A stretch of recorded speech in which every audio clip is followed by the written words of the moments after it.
Good morning students. आज हम करेंगे 3.4 एक्सरसाइज का question number 3 and question number 4।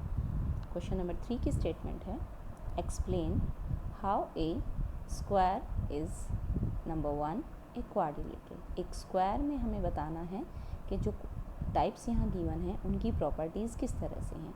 First part में हमें बताना है एक क्वाड्रिलेटरल कि एक स्क्वायर को हम क्वाड्रिलेटरल किस तरह से कह सकते हैं। स्क्वायर के बारे में ही हमें सब कुछ बताना है, तो हमने यहाँ पर एक फिगर ड्रॉ कर ली है स्क्वायर की इस तरह से, और इसका रीज़न हम देंगे। देखिए, क्वाड्रिलेटरल की प्रॉपर्टी को अगर हम याद करें तो क्वाड्रिलेटरल की जो डेफिनेशन है वो है, it is a closed figure of 4 sides.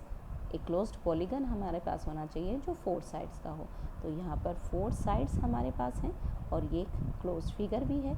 It means square जो है वो एक क्वाड्रिलेटरल है, और यही रीज़न हम इसका लिखेंगे, square is A 4 sided figure, so it is a quadrilateral. Square जो है एक 4 साइड वाली फिगर है, इसीलिए ये एक क्वाड्रिलेटरल है। सेकेंड थिंग हमें बतानी है, सेकेंड पार्ट है इसका, एक पैरेललोग्राम कि एक स्क्वायर जो है वो एक पैरेललोग्राम किस तरह से है। लास्ट क्वेश्चंस में भी हमने ट्रू फॉल्स में काफ़ी सारा इसको डिस्कस किया था। अब फिर से वही चीज़ को उन्हीं चीज़ों को बार बार पूछा गया है। ये जो स्क्वायर है क्या वो पैरेललोग्राम है? देखिए, पैरेललोग्राम की प्रॉपर्टीज़ होती हैं कि अपोजिट साइड्स इक्वल और पैरेलल होती हैं। इसकी सभी साइड्स इक्वल हैं और अपोजिट साइड्स पैरेलल भी हैं। तो यहाँ पर हम इसी रीज़न को देखेंगे, square has its opposite sides parallel, so it is a parallelogram. इसकी अपोजिट साइड्स पैरेलल हैं तो इसीलिए ये एक पैरेललोग्राम भी है। तो स्क्वायर को हम एक पैरेललोग्राम भी कह सकते हैं। उसके बाद है ए रोम्बस कि एक स्क्वायर जो है वो एक रोम्बस किस तरह से है। देखिए, रोम्बस की क्या प्रॉपर्टीज़ होती हैं कि उसकी सभी साइड्स इक्वल होती हैं और अपोजिट साइड्स पैरेलल होती हैं। यहाँ भी सभी साइड्स इक्वल हैं और अपोजिट साइड्स पैरेलल हैं, और कुछ चीज़ें एक्स्ट्रा ही हैं। तो square is a parallelogram with all the 4 sides equal, so it is a rhombus. Square जो है एक ऐसी पैरेललोग्राम है जिसकी 4 साइड्स इक्वल हैं, और रोम्बस भी कैसी ही पैरेललोग्राम है जिसकी 4 साइड्स इक्वल हैं। तो हम स्क्वायर को एक रोम्बस भी कह सकते हैं। स्क्वायर में 90 डिग्री का एंगल एक्स्ट्रा है। स्क्वायर में हर कॉर्नर पर 90 डिग्री का एंगल बनता है, जबकि रोम्बस में ऐसा नहीं होता।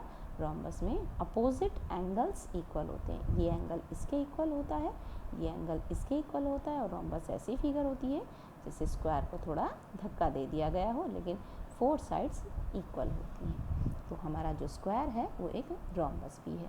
उसके बाद फोर्थ पार्ट में है ए रेक्टेंगल। क्या स्क्वायर जो है वो एक रेक्टेंगल भी है? A square is a parallelogram with each angle right angle. पैरेललो जो हमारी रेक्टेंगल है उसकी डेफिनेशन होती है कि it is a parallelogram with each angle a right angle. तो स्क्वायर में भी वही सब है।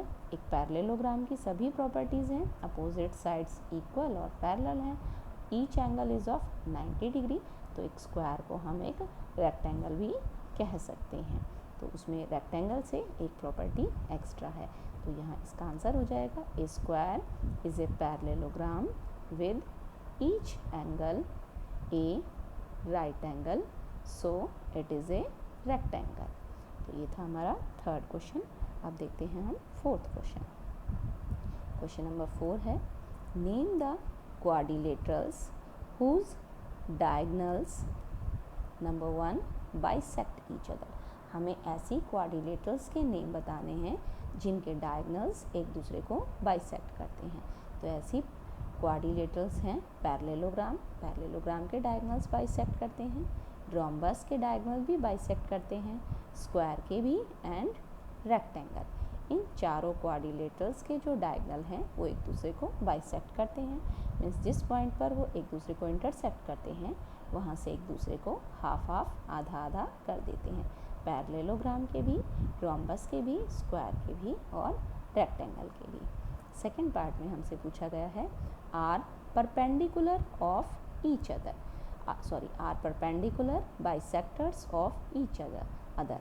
एक दूसरे के परपेंडिकुलर बाइसेक्टर होते हैं, मतलब एक डायगनल्स जो हैं एक दूसरे के साथ 90 डिग्री का एंगल बनाते हैं। परपेंडिकुलर वर्ड का मतलब है कि दोनों डायगनल एक दूसरे के साथ 90 डिग्री का एंगल बनाते हैं। बाइसेक्टर्स मीन्स एक दूसरे को हाफ करते हैं। तो ऐसा रोम्बस और स्क्वायर में पॉसिबल है। रोम्बस के डायगनल भी एक दूसरे के साथ 90 डिग्री का एंगल बनाते हैं और एक दूसरे को हाफ करते हैं, और स्क्वायर में भी 90 डिग्री का एंगल भी बनता है दोनों डायगनल्स के बीच में, और एक दूसरे को हाफ भी करते हैं। थर्ड पार्ट है आर इक्वल, कि डायगनल्स कौन सी क्वाड्रिलेटरल्स के इक्वल होते हैं। रेक्टेंगल और स्क्वायर के जो डायगनल्स हैं वो इक्वल होते हैं। रेक्टेंगल के डायगनल बाइसेक्ट करते हैं लेकिन परपेंडिकुलर नहीं होते, इसीलिए इसका नाम यहाँ नहीं आया। लेकिन रेक्टेंगल के जो डायगनल्स हैं वो इक्वल होते हैं, लेकिन पैरेललोग्राम और रोम्बस के डायगनल इक्वल लेंथ के नहीं होते, इसीलिए उनका नाम यहाँ नहीं आया। रेक्टेंगल और स्क्वायर के डायगनल जो हैं वो इक्वल होते हैं। स्क्वायर का नाम सभी में है क्योंकि स्क्वायर के डायगनल्स में ये तीनों प्रॉपर्टीज़ होती हैं। तो ये थे 3.4 एक्सरसाइज के क्वेश्चन नंबर 3 और 4।